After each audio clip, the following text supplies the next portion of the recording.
Here at Devereaux, Connecticut, the Glen Home School, we service students between the ages of 9 and 22 years of age. We work with students with a variety of diagnoses: autism, ADHD, depression, anxiety. We really work on individualizing that treatment and education to meet the needs of that student. We also have students from international countries. We work with their home countries and meet their educational needs as well. I really think that that allows us to have a really diverse, rich population of students.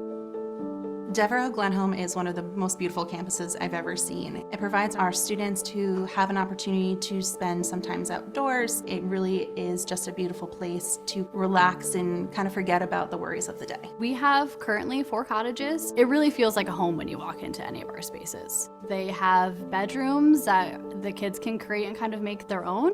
They have a common area, living room area, and then a kitchen.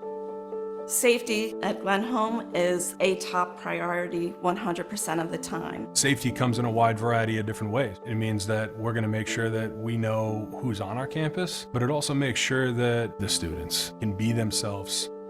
Here at the Glen Home School, we have over 100 acres of beautiful property where students will be able to enjoy highly engaging activities. On our campus, we have go-karts, we have the pool, we have our equine program. We utilize a period of time called our development hour. Students have the opportunity to participate in a whole host of different activities, like a Dungeons and Dragons club, our equestrian program, student council, physical activities, arts, crafts, drama. As they experience those activities and some success within them, they're able to forge some relationships with friends and peers. It's more so like a sense of community, belonging, and shared interest. The things that we offer that helps build passion in these kids, and it helps them figure out who they want to be as a whole person. Our students need consistency, and if they have this sense of belonging in not just academics, but in equestrian, in theater, they feel that you're part of something.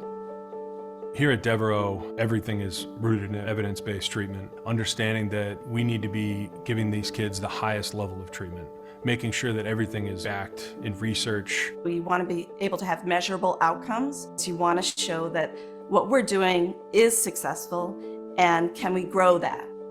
We approach the students that we serve holistically, looking at what it is that they need to work on individually, and then tailoring their treatment plan. You kind of assess and see how the kid adapts. Once they get adjusted to the program, you really see the work we need to do. It kind of fluctuates. You really just kind of take it day by day. In our classroom setting, we allow individualized education curriculum for the students. We really work as a treatment team to understand where does that student need to be right now to feel like they can get some traction in order to move forward in that educational journey. We have a 12-to-1 setting, so that means our classes will never exceed 12 students to 1 teacher. Getting to know our students, we constantly provide them the accommodations that they need and that we can make sure that they are successful in everything that they do. While our students are with us, they have the ability to engage in an enrichment period throughout the school day. They can work in our school store, they can work in the school restaurant, can really get the hands-on experience that they're going to need to take with them for the rest of their life. Our PAYS lab is an applied usage of a student's skills. Those entry-level skills in just about every job and business you might go into. Students are able to get an understanding of where their skills lie in a very applied and practical way. One of the unique things about Devereaux, Connecticut is that we have a transition program, allowing students that little bit of extra time and support to figure out what is that next step going to be in their journey. We recently acquired a storefront in downtown Torrington, which allows our students to be fully immersed into the community. One of the great things that we hear about the students really loving about Glen Home is that they have tried things that they've never tried before. Just a big confidence builder.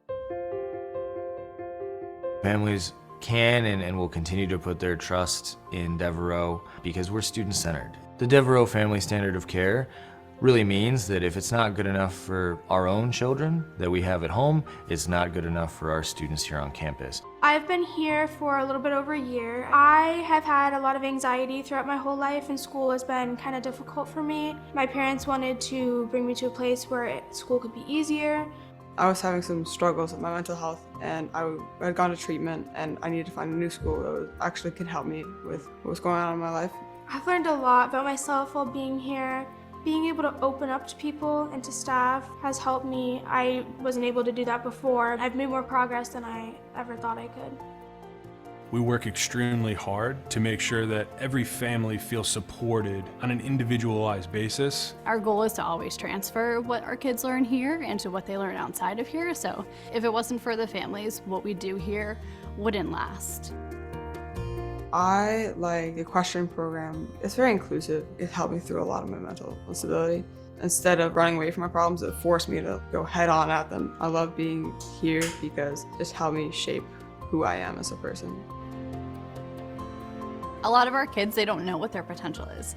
So they need to experience it in order to feel successful and to feel confident. I think that kids get a chance to learn who they are. We have the key, and we get to unlock that human potential. Every single one of the students coming here and bring them to Glen Home, we get to really see and identify what those strengths are and help them shine.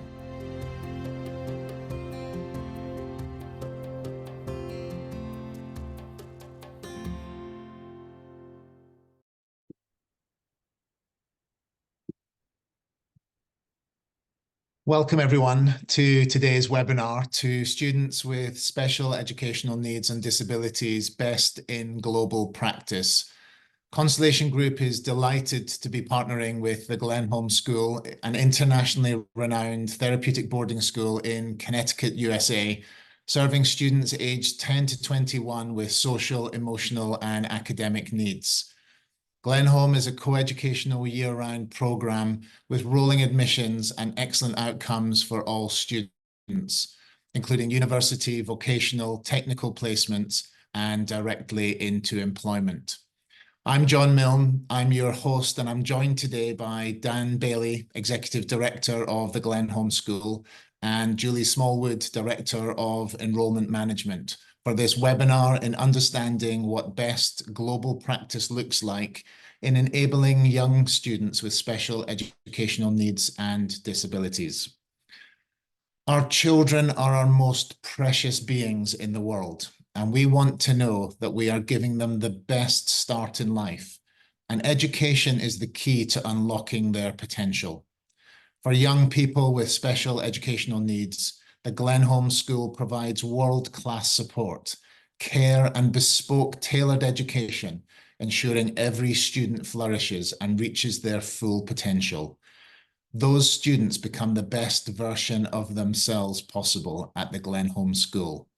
So welcome to Dan and welcome to Julie. It's a pleasure to be hosting you today, and I'm looking forward myself to learning more about Devereux, the Glen Home School, and about the passion that you have for our young students. So welcome to you both. Nice to see you both. Nice to see you, John. Thanks for having us. It's a pleasure.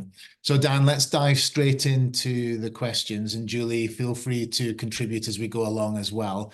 But Dan, this is just our opening statement. This is all about Devereux, the Glen Home School. So if we were on a website and we were understanding the About Us section, can you just tell us about your heritage, your proposition, who you are, what you do, and what you're for?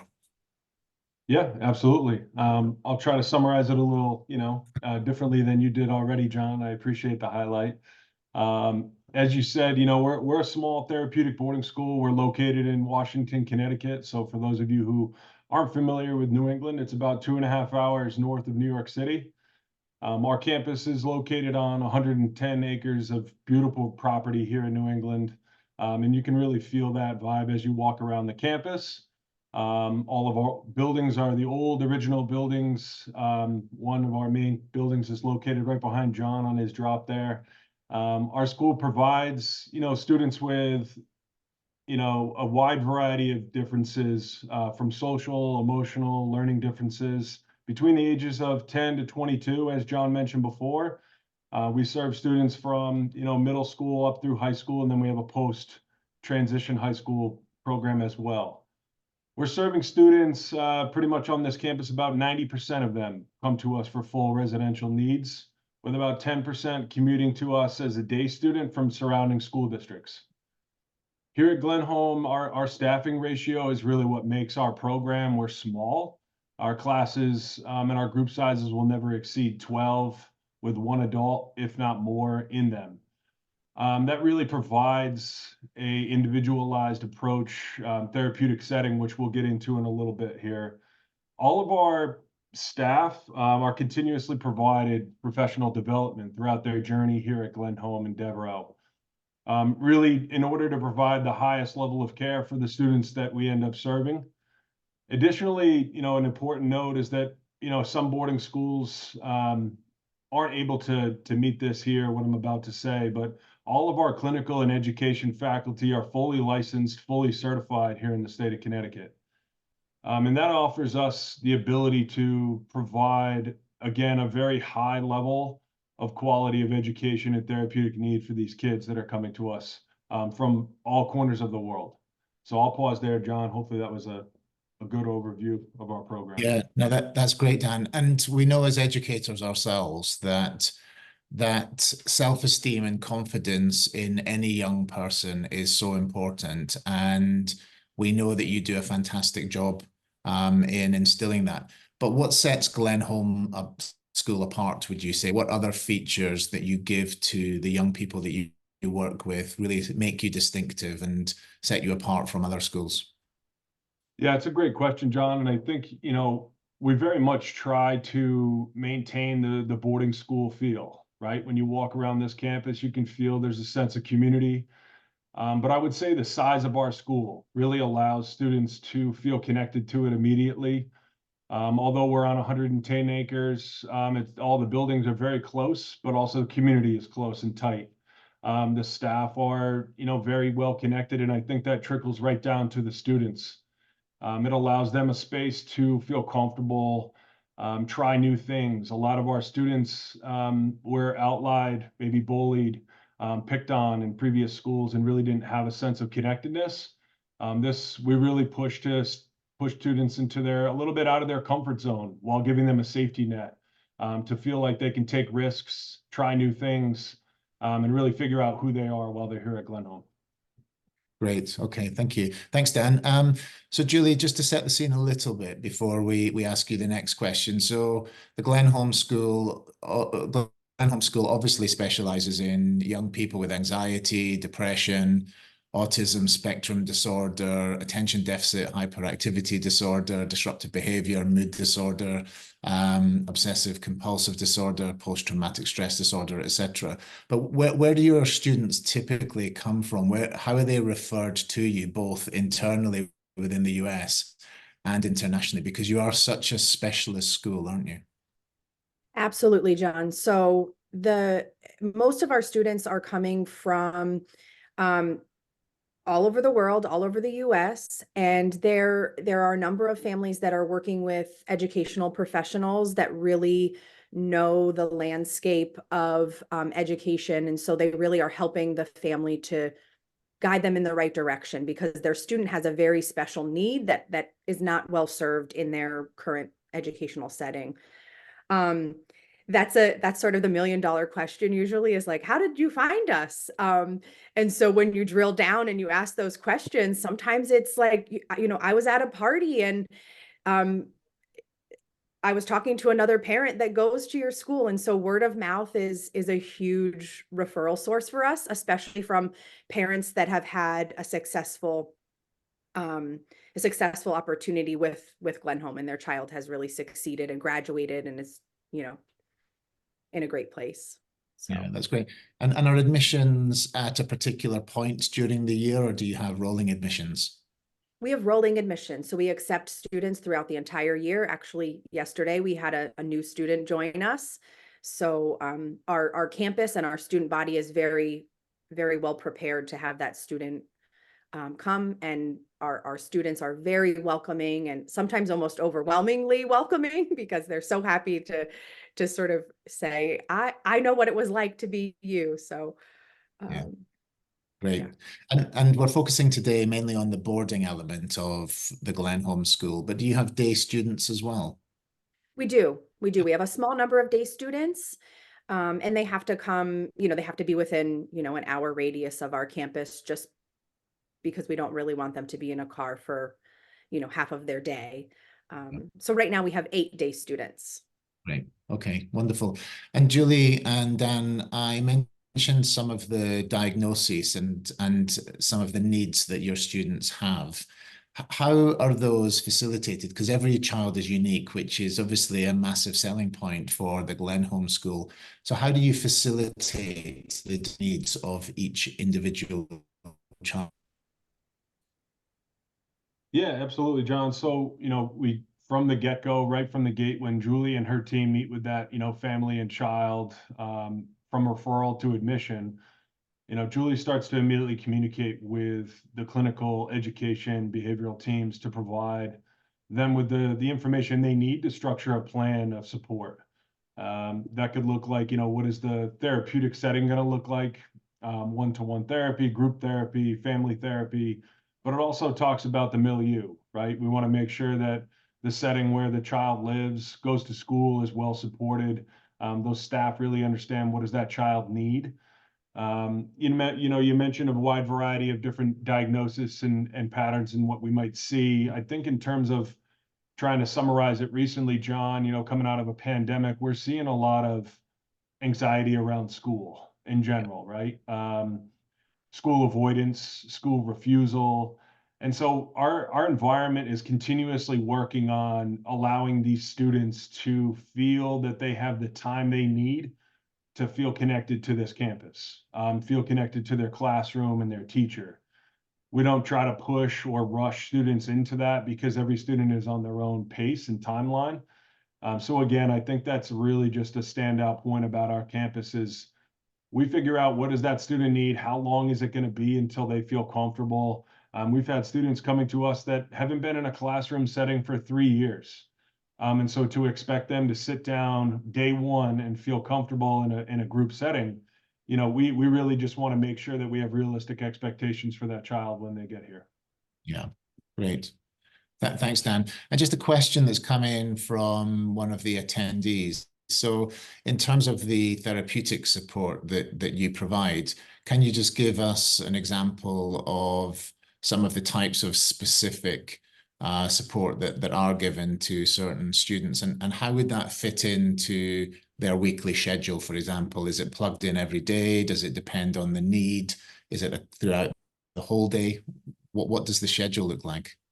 Yeah, so every one of our students has 60 minutes of individualized therapy with their social worker, clinician, outlined throughout the week. And as I mentioned before, John, that looks and feels different for every student, right? Some students really prefer to sit down and do 1 hour of talk therapy with their clinician in a formal setting. Other students like, 15-minute check-ins throughout the week. So again, it's really between that student and the clinician to work and figure out that relationship and what does that rapport work like, to figure out what is that therapeutic relationship going to be throughout their journey. That can change and vary throughout their time here. Additionally, we do a lot of in vivo coaching in the environment, right? So all of our staff are trained in how to therapeutically approach a student, coach them through a difficult moment, right down to our direct care staff. So every one of our students have a team, if you will, a clinician, a lead teacher, and a behavior specialist. So they kind of give them that wraparound feel regarding of what setting or environment they're in, classroom, sports activity. They know that they have a team behind them who can provide them with therapeutic support. Yeah, great, thanks. And Julie, just building on that concept of the team that sits behind all of the students, can you just give me just a general description of who are they, what positions do they fulfill, and is it purely therapeutic that the team is focusing in on, or are they acting also as individual mentors and tutors for the students? Yeah, John, I think it's a little bit of everything. So like Dan mentioned, each student has a lead clinician, a behavioralist, and a lead teacher. And so it's a very individualized approach. But those three folks are really the main staples in the student's life and really wrap around that student to provide them with that support. And from week to week, the student might be, week one, they might be struggling more academically and having a tough time being in the classroom. And so we're really focusing on that aspect. And so And then when we sort of feel like the student is making strides and is able to get in the classroom and be present and available for learning, other things pop up throughout their stay with us. And so all of those folks really are guiding their treatment at Glen Home. That's great. Thank you. And just drilling a little bit further into the week for a boarding student, what does the support look like in terms of the boarding provision? So we've got the day-to-day academics and co-curricular activity, but in the boarding house, are those is the team one and the same people, or do you bring in others to support the boarding environment? So we actually have specific boarding faculty who are trained to work directly with the students. And, then we also have the clinicians and the behavioralists who will push into those environments, because we are, evidence-based. And so we really are sort of targeting, there's a particular time of day that a student might be struggling. So we're going to push into that environment and support them, at 4 o'clock, that every day after school, they sort of fall apart. So we're going to push in there and provide them with that extra support and do that coaching with them so that they can start to generalize the skills. And that's the goal, is for them to be able to sort of have these aha moments and say, oh, you're right, I was a little stressed out at 4 and it really helped me to go take a walk. And now I'm back in and ready to go to dinner and have my evening activities. So. Great, thanks, Julie. And Dan or Julie, just one final question. In terms of the support for the family that sits behind the students that are so integral to the success of their journey, what support and or what guidance do you provide to the families of the students and the children? Yeah, I guess I would be remiss if I didn't mention that they are 100% on that team as well. And so it really, it starts from day one. We really, the goal is for the student to take the skills that they're learning at Glen Home and use them in the home environment and in the community or wherever that student might be. And so we provide a lot of support for our families as well. We have a family clinician who works directly with the families, because sometimes this is a really tough decision. And there's a lot of guilt that sort of surrounds making a decision about sending your child to a school that's outside of your state, outside of your country. The clinicians and the behavioralists also do weekly calls with the parents to give them updates about the progress. What are we seeing? What things are going really well? And then monthly calls, really with a focus on how are we going to help you support the student when they come home. Because sometimes it's easy to be successful in our bubble, but we really want you to be able to be successful outside of our bubble. Great, thanks, Julie. So shifting the focus just ever so slightly back to our own question. So Dan, what does access to technology look like for students at Glen Home in the school day environment and also potentially in the boarding environment as well? What does it look like? Yeah, it's a great question, John. And, looking at technology in a therapeutic setting, nonetheless is very important. A lot of our students are coming to us with an unhealthy relationship with technology, I guess, to put it in, a great direct term there. They really struggle with putting boundaries around how long to use their cell phone or their laptop or their gaming device, and really having a tough balance between that and their education needs and their social needs. So in our middle school and high school ages of our program, students are not allowed to have access to their cell phones or their personal laptops while here in program. But we build on that for then the transition program where students are allowed to have access to those items. And so we're really building blocks in terms of coaching about healthy relationships with technology, how to utilize it as a tool, and not to end up getting yourself in trouble, right? I think allowing space to talk about those things with our teenagers these days is extremely important. The internet can be a very scary place, but it can also be a great tool. And so I think setting up those parameters for our students is extremely important. In terms of what access to technology our students do have while on campus, there's TVs, video game systems like a PlayStation or an Xbox in every one of the cottages. So our students have access to what we call screen time, and they earn that through our PBIS behavioral program. So throughout the day, they're earning points. At the end of the day, if they wish to, which is one of the most high rewarding, items, if you will, they can cash in some of those points for about an hour window of time in the evening and play video games with a peer, watch a movie, things of that nature. And we have that kind of built in throughout different points of the day. For instance, the weekend hours, they have more access to those things, whereas school, obviously they don't because they're in a classroom setting.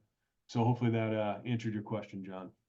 Yeah, no, absolutely. And just in terms of the use of technology, in terms of in therapeutic terms, do you use quite a bit of technology in that regard as well, or is it mainly face-to-face and person-to-person? Yeah, so most of our therapeutic interventions are face-to-face and person-to-person. We find that connection it's second to none. I think that it's so enriching for our kids to have that connection, especially coming out of, a global pandemic where a lot of our kids were forced to do telehealth. And some of them really struggled with that. We got to see that firsthand on this campus where, even on a campus, we were doing telehealth with their clinicians, maybe a building over, for social distancing reasons. And so, while some of our students absolutely need that for their IEP or other interventions built into their treatment plan, we absolutely meet those needs for assistive technology and things like that. But we really strive to have that therapeutic feel be very much in person for our kids because they benefit from that so much. Yeah, great. Okay. And Julie, in terms of the journey that your students go on, how long typically does a student stay with you? Is there a typical entry point, an exit point, or does it just vary depending on the age and the need of the student? Yeah, I think journey is a great way to sort of pose that question. Our students have all been on a journey, so we are usually their fourth or fifth placement. They've tried a lot of different opportunities, and things are just not supportive enough for them. Our average length of stay is 2 years, and that really varies depending on age. So the younger the student, the shorter their length of stay. And as they get, sort of older and into their high school years, it makes sense for them to naturally just stay and graduate from high school from us. So Okay, it really varies depending on age. And sometimes we have that young student that comes in and the family is just thrilled that this is the level of support that they need and they're thriving. And so if it's not broken, let's not try to fix it. So we have it on both ends. great, great. And in terms of the interaction and relationship between the parents and the students whilst they're with you, thinking specifically of boarding students from the US and also internationally, what kind of access do the parents have to be part of their journey and or to, in an ad hoc way, maybe meet up with them, take them out to pizza or participate in school events and see them growing on an individual basis? Absolutely, very involved. They have access to, because we don't have cell phones, they do have access to landlines, so they can make and receive phone calls every day. For our students that are a little bit more long distance, they're going to have more frequent face-to-face like Zooms. We'll set that up on a regular basis so they can see their parents. And then parents are more than welcome to come to campus and take them out to dinner and to the movies and most definitely be a part of their life. That's great. That's great. So Dan, as a former principal and head, when I look back at all of the students that I've worked with over the years, it's funnily enough not the academic results or the awards or whatever else it is that the school has won that sticks in my memory. It's always the individual success stories of the students. So I'm thinking of maybe a case study that you can think about of a student that came to you and on reflection, you just feel so incredibly proud of what you did for them in enabling them to go on to their next step in their journey. Yeah, absolutely, John. I think that's why, we're all in this work, is to be able to be a part of that journey for those kids. Whether it's a small blip in time or, kids are with us for many years.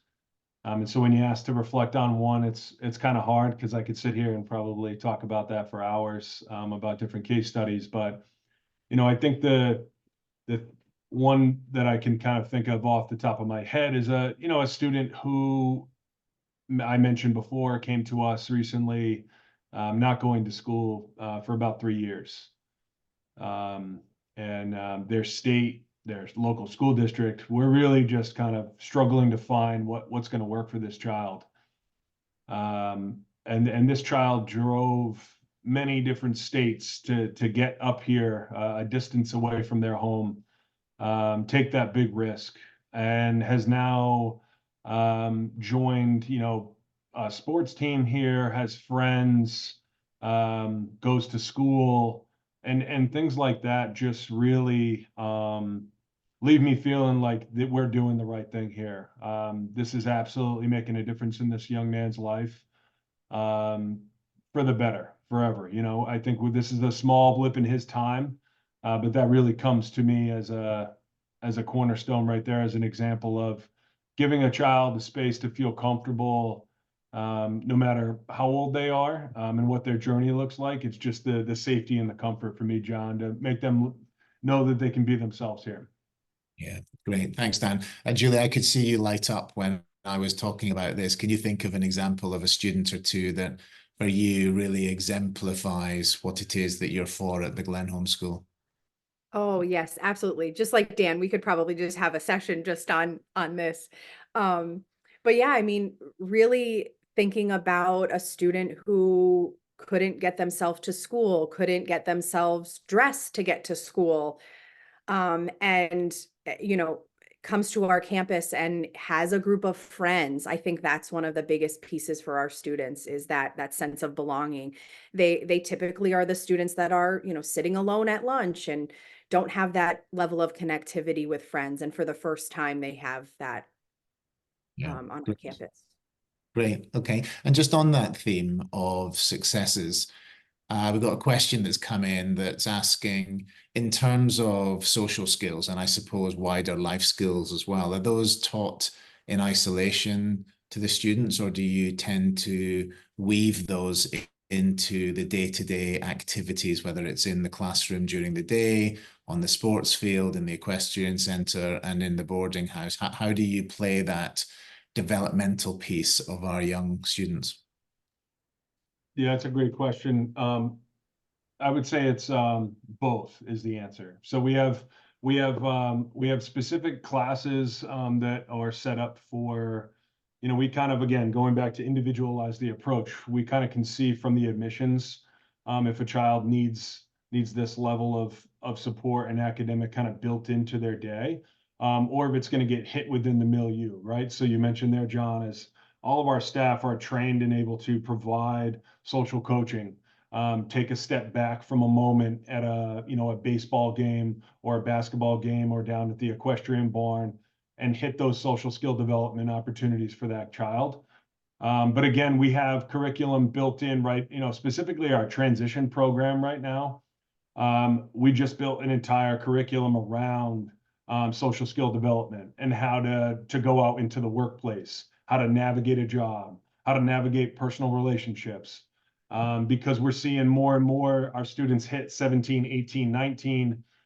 They might be ready for college grade-wise, but they really struggle socially to connect, how to go out and apply for a job, things like that. So we've really found that building that course in has allowed our students to just check that one more box of confidence that they have to take with them. So yeah. That's great. Thanks, Dan. And Julie, just in terms of the profile of this school, I know that it's been slightly knocked out of kilter, like every school around the world, because of COVID, and admissions teams are slowly getting back to the balance that they had before COVID. But typically, how would you describe the population of students in terms of international versus domestic students? And what's that experience like for an international student versus a US student in terms of that assimilation and that settling in process? Because many of our attendees today are joining us from international settings, and one of the big questions will be, what does the wraparound care look like for my international student coming halfway across the world to a school in New England? Sure, absolutely. So, of course, COVID had a big impact on our international population. And so, for many, many years, we've had a pretty robust international population, and now we just have a couple. And we're really sort of diving into the international world again. But again, that wraparound support that we provide to all of our students, and then specifically to our international students, we're looking at it through this lens of, what does this student need? Sometimes they need some extra, ESL services to really help them bring their English language up to speed. Sometimes it's more of the nuance, which we do really well anyways, because all of our students struggle with the nuance. But really understanding, how are we going to accommodate this student's needs? They're coming, they're coming from a huge time difference, and how are we gonna, allow them time to adjust? We often work closely with the parents as well to really understand from their perspective. And sometimes the parents end up staying locally just for a period of time, because that makes them also feel comfortable. And so they're also there for a resource as well. But we really accommodate our international students so that they can be successful as well. Great, thanks, Julie. And just before we come to a close in the next 5 or 10 minutes, just painting a little bit more color around the experience of the students. We've talked a lot about the boarding environment, and we've talked a lot about the classroom. But one of the biggest and best areas, I think, where young people develop themselves and their character and their resilience is obviously in the sports teams, is in the dance, is in the drama, is in the music, is in that extracurricular provision. Could you talk just a little bit about what that looks like, levels of participation, and where you think you've got real strength for the types of students that you've got? Sure. So we have a very robust extracurricular opportunities on campus. So we have a huge arts program, anything from drama productions to visual arts, singing, dancing, musical instruments. We also have the sports. So we have 4 competitive sports teams that the students can engage in: basketball, soccer, tennis, and softball. And then we have just an array of opportunities on campus. We have a pool, we have a dance studio, we have a salon, we have a fitness center, we have a go-kart track. In all of those areas, there is some sort of teaching opportunity, right? So we're not just going to the salon to have fun. We're going to the salon to learn about self-care and how do we, take care of our skin. We're going to the Lego room to work on a project with a peer so that they can have continue to develop their social skills. And you're absolutely right. That is where sort of, outside of the classroom is just as important as inside of the classroom. Yeah, it's often where the magic happens, I find, particularly for young individual students. And in terms of those sports teams, for example, are you competitive in any way with other schools around you? Do the students get an opportunity to interact with their peers in other settings? Absolutely. Yes. Yeah. So we play those 4 sports competitively against other schools in the area. There are also a couple of schools that are similar to us, have similar populations. And so we'll play all of those schools in a competitive way, for sure. Yeah, great. Okay, wonderful. And just one last question, Julie, about admissions before I come back to Dan. In terms of assessing the appropriateness of your setting for an individual student, whether it's a domestic student or an international student, what sorts of cutoff points, for lack of a better phrase, are you looking for? Obviously, you want to provide a bespoke, tailored education, and if it's not appropriate for a student, clearly you wouldn't take them. But what generally are you looking for to ensure that you're providing the best environment for each individual student? Yeah, so I think the psychological testing, neuropsych testing, psychoeducational testing is really the first piece of the puzzle. It really gives us a great idea of the student's needs and can we meet those needs. And of course, any other academic information, we really look at it with an open lens to see, you know, we're not trying to be rigid about diagnosis or IQ cutoff. We really want to make sure we can academically and socially support this student. And domestically, there are, you know, IEPs, so those are also very telling. That gives us, you know, a guideline of what the student's needs are. Great. So it's a very holistic approach in terms of assessment and appropriateness. Yes, absolutely. Okay, great. So we've probably got about 5 minutes or so left to go, unless there are any other questions. So Dan, this is our opportunity to bring it home. We're on the home stretch. In terms of, if you were in front of a large audience, as you probably are at open day events and online events, you know, what would you say to people about the significant benefits of a Glen Homeschool education, not just as a day school, but more importantly, as a boarding school? Where do you see the real distinctiveness in your school, internationally as well as locally? Yeah, it's a wonderful question, John. I think what sets us aside is again our size and our community. We really strive to have a strong sense of connectedness. That's something we push out, you know, as people that are looking to come work here as well, right? We want to make this place special and important for everybody that's connected to it, staff, student, family, you name it, right? So I think in terms of the student context, it just allows for a sense of belonging. Frankly, I think it allows our kids to feel connected to this community in a way that they haven't felt, many in their entire lives. I think it allows also, in terms of a therapeutic setting, we provide 24/7 care, right? So these kids are monitored, supported, and cared for around the clock, 365 days a year. We never close. And so I think just all of those things aside, you know, the academics, the sports, those are all added bonuses. But I really think our community and what it means to be a part of this Glen Homeschool is what's so enriching. That's great. And Dan, just building on that, in terms of outcomes and placements, typically, which pathways do your students go down? Where do they end up? What do they do? What are the success stories? Yeah, we have a number of different pathways here, John. I think we see a lot of students come to us, you know, looking to go on to college, and our team works with them from the get-go to really design a successful transition plan, and figure out what those steps are going to look like for that kid. So, you know, we see kids go on to colleges and universities. We also see students attend our transition program or other transition programs before going on to a college. We see a lot of kids going into trade school, getting a really diverse background in a trade. And we, again, assess that level of interest from admission on so that we can support that kid throughout their journey while they're here.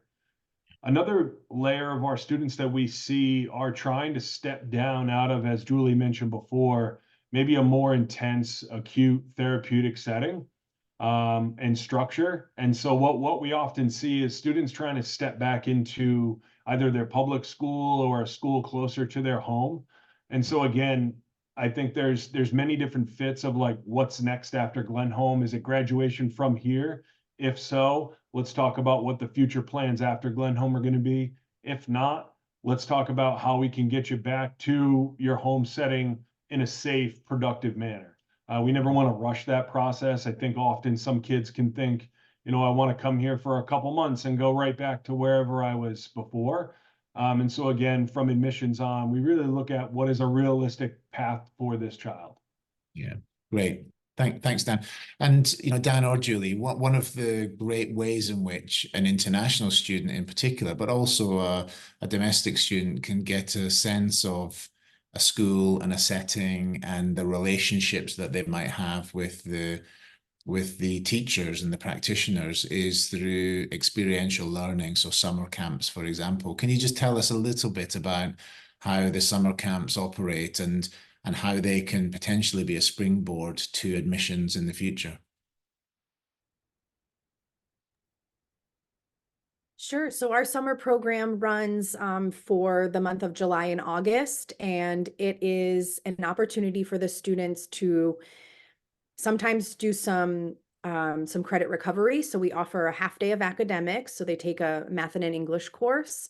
And then the afternoon is very social, recreational, very camp-like. So it's an opportunity for students to have sort of a flavor of what we do in a very fun way. The summer is always very, very fun. We go to the beach, we go to amusement parks, and then we also use our beautiful campus as well. But definitely an opportunity for some credit recovery. And that's what we see most often is the first interest is, you know, I'm a little bit behind academically and want to make up some credits. So it's an opportunity.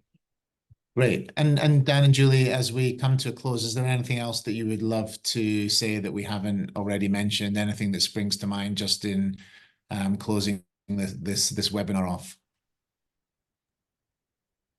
No, just that, you know, Glenholm is such a special place, John. You know, based on our location, we're extremely fortunate to be located in such a beautiful portion of the country. But I think just the community that we have, I can't stress it enough. And so I think if people have further questions, to reach out to, you know, myself or Julie, and we'd be happy to, you know, get people connected on a Teams call or a Zoom call. We've walked people right around campus on kind of a virtual meeting before. So I think, you know, the individualized approach for students and families, right from the point they reach out, what works for them in terms of communication, education needs, things of that nature. We really try to individualize it right from the point they pick up the phone or send an email. Yeah, great. Well, Dan, Julie, thank you so much for your insights today. As an experienced educator myself, it's very easy to make judgments about school on the basis of the people that you meet. And all I know is that you're both incredibly passionate about young people and you care everything about making sure that they are enabled and that they're reaching their potential. And I think that's shone through today. And the Glenholm School clearly is a beacon of excellence in terms of not just ensuring that every single child is a success in their own right, but that collectively they get those experiences that will enable them to go on into wider society and really contribute and be, you know, confident in themselves and aspire to be great people. So thank you so much for highlighting that and bringing it to life today. That's the key thing. So we look forward to future webinars. If you're watching, then we will be sending you a link so that you have a copy of this webinar. We'll be following this up with regular webinars each month, drilling down into different aspects of Devereux, the Glenholm School. But thank you so much, everyone, for joining us. Dan and Julie, thank you so much for contributing, and we look forward to being in touch. As Dan said, the email and contact addresses are in the chat. We'll be following up with a small contact in the coming days, but do get in touch if you're interested in following up, having a look around either virtually or in person, or establishing a longer term relationship with the Glenholm School. But thank you so much, everyone, and have a very peaceful weekend when it arrives, and look forward to being with you again very, very soon. Thank you. Thanks, John. Take care, everybody. Thanks, John. Thanks, everyone.